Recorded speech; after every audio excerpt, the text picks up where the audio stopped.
Shambuk, is great to have you guys.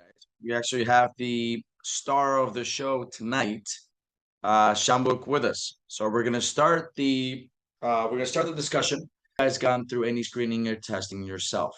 I know Rohan. I know he's driving this with me. Or Abby, how about you? Have you got any of screening or testing when it comes to yourself? Because I know, of course, you were a player and still are a player. Okay, like all of us are. But of course, you as a coach now, have you done any screening and testing before? No, nobody has done with me when I was a player. Fair enough. Okay. And this is something that we're missing. So today we're going to show you how to screen the players and how to start the conversation with testing. All right. So this is truly how you get to know the player. Little now, backstory now is have Shambu coming with us from India here to Thailand, being with us for 2 months. I've seen Shambu for months. We worked before together in a team atmosphere when it comes to a group of ITF. Now we are working individually with him comes to everything. Physical, his mental, his physical, his tactical, on and off court to make sure he's a whole holistic player.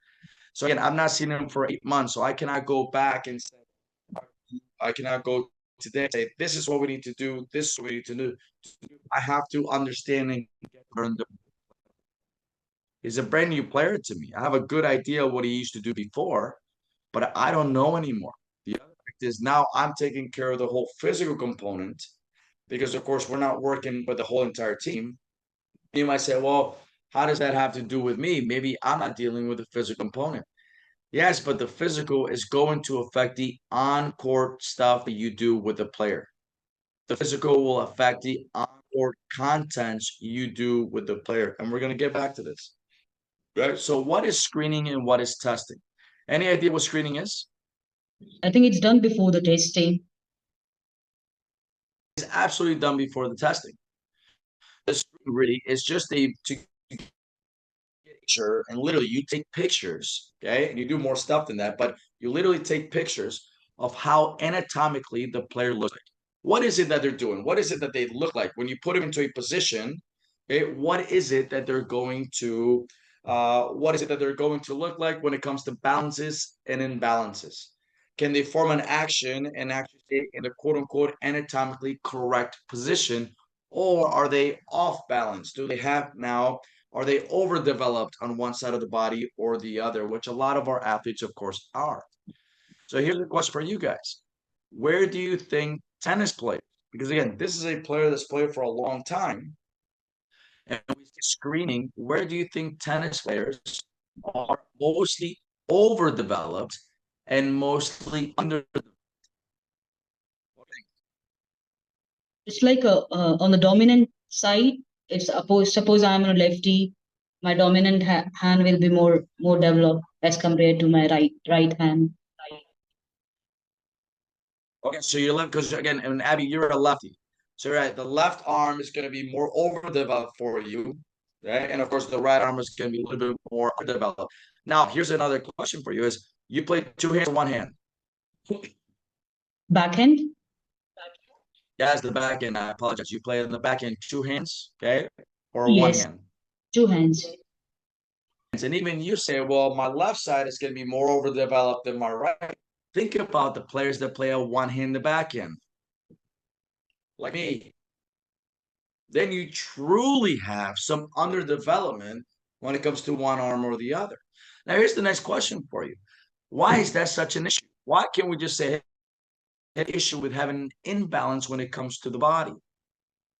Because maybe we're focusing on few muscles, not developing all the all of them equally, neglecting the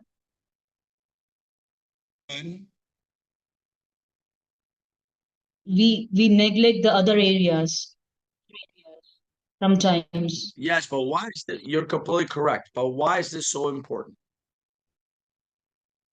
Because it will put load on the same muscle again and again and again and cause injury. Okay, when you overload on one muscle, okay, over and over again, it now the piece that people forget a lot of times is if you overload one muscle, absolutely can create an overuse injury, But what happens to the other side? What happens to the other? Does the injury rate also increased if it's not developed? Of course it is. And that's something people forget. It's, of course, if you right now, imagine like you said, you are playing, you're playing your backhand, and your left arm is going to be overdeveloped over your right arm. When you make contact and you have one side that's overdeveloped and the other one that's underdeveloped, both of them are at risk, not just one, both. So this is the aspect that you're trying to get as balanced as possible. Now, again, this is almost an impossible task. It's very, very difficult, but it doesn't mean we stop trying. We have to make sure we understand how to balance the players. Does that make sense so far? Yes. Okay. All right. So I'm going to put two screens up because I'm going to try to share a couple of things with you. So this now we see this is Shambuk, okay, and this is actually the star of the show, and he's here with us tonight.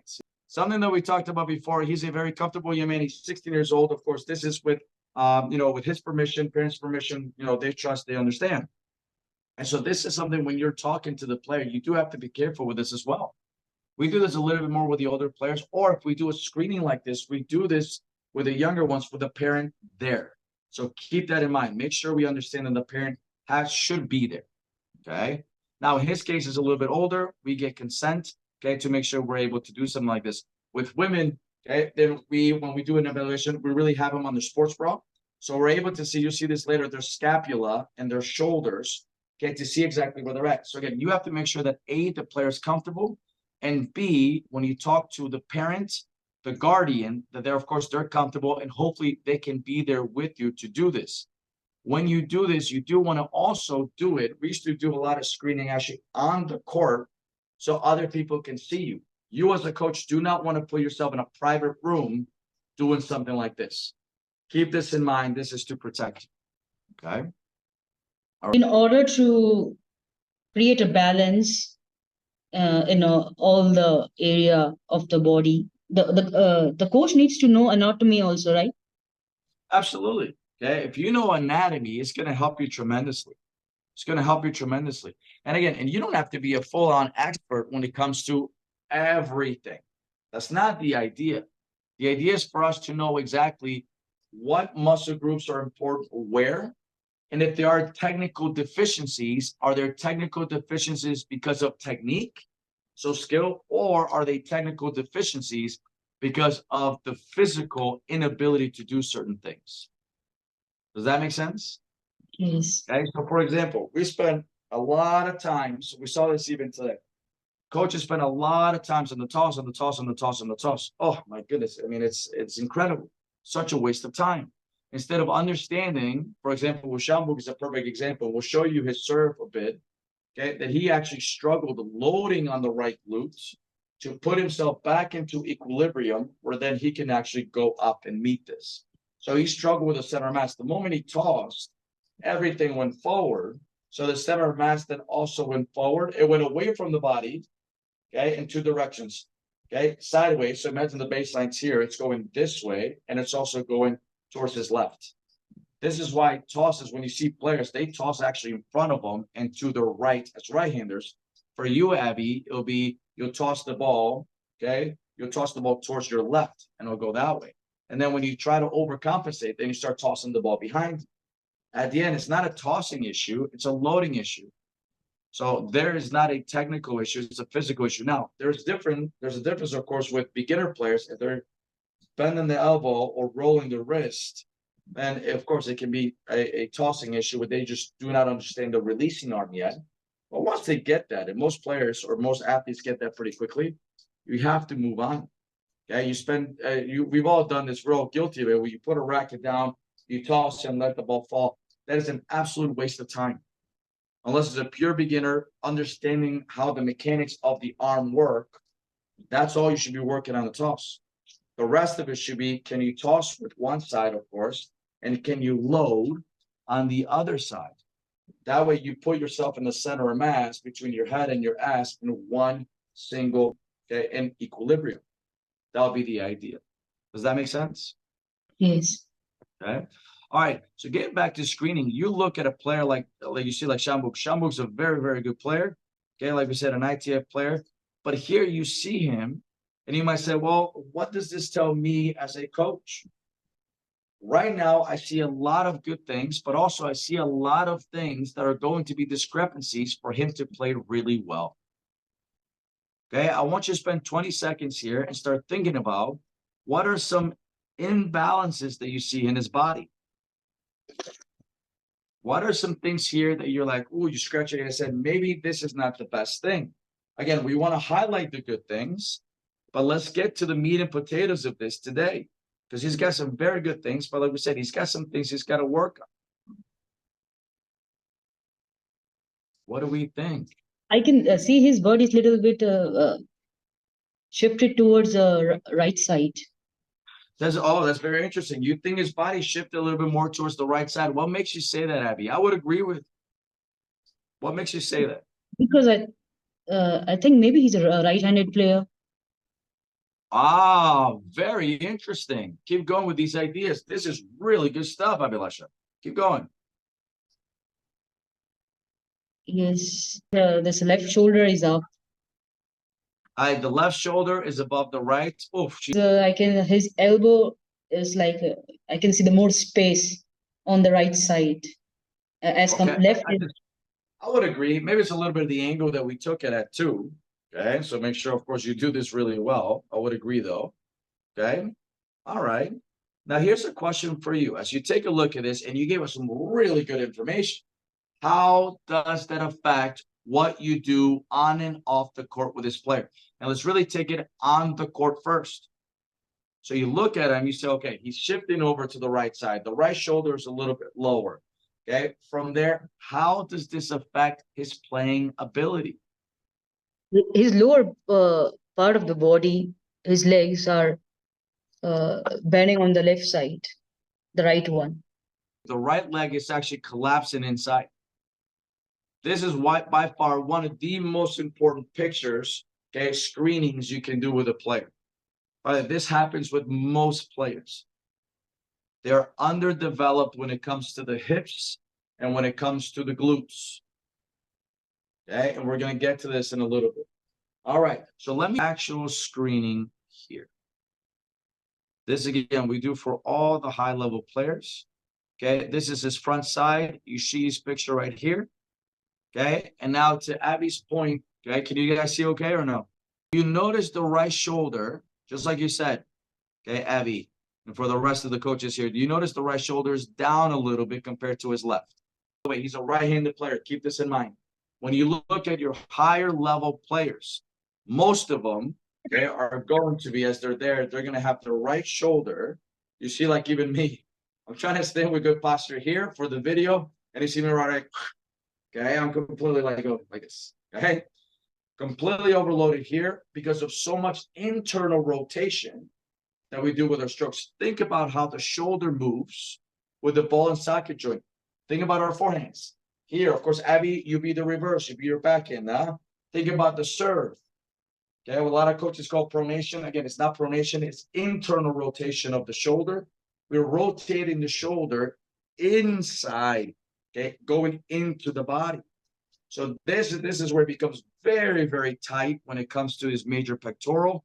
It becomes very, very tight when it comes to the traps and the lats. So now we have to make sure we actually have range of motion where he's actually able to release this. This is why flexibility is so important. So then as he loosens up the muscles and the tendons and the joint itself, all of the area, then he's able to level out a little bit more. Very, very difficult to do with a tennis player. Like we said, we over use one side of the body compared to the other. So when you look at him and you see someone like him, he's still okay. Now, this is where we have to keep an eye on him.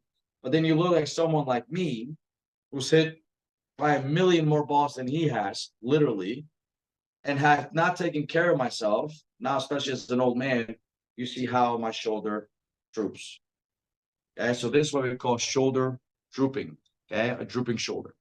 So now as we do his screening, you see some of the stuff that we put in there. The right shoulder is drooping.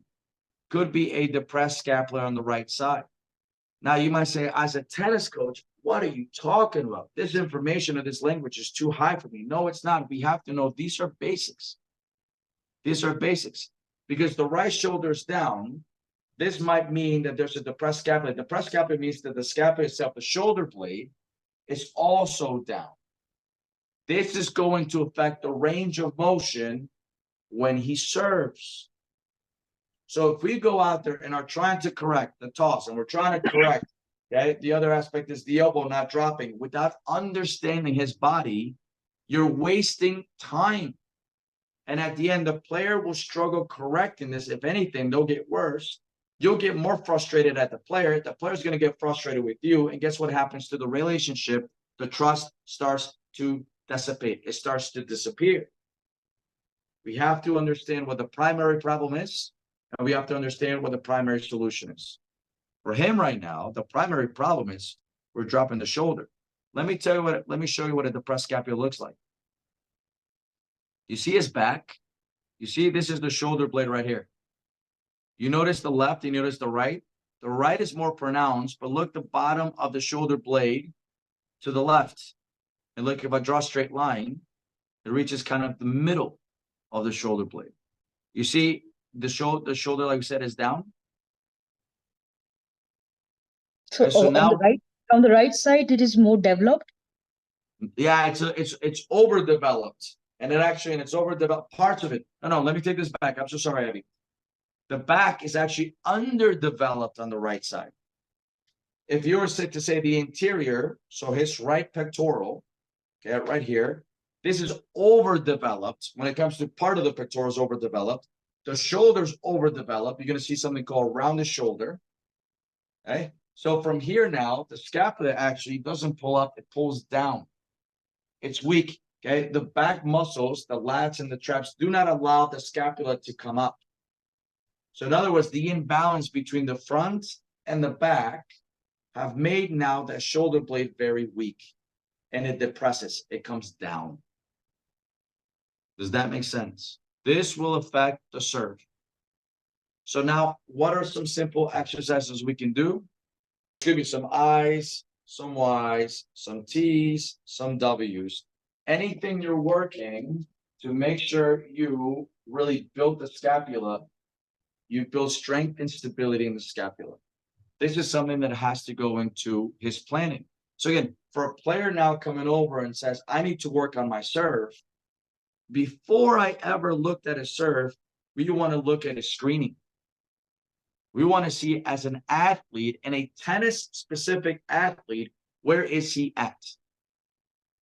But if the coach doesn't have expertise in screening and testing, then this is why then they're wasting their time. This is the issue. This is the issue. This is why you're here, Abby. I think Harsh is with us, Rohan's with us, Shambuk's with us. I know Pau and Thomas are going to be watching this video later on. This is why you guys are separating yourselves.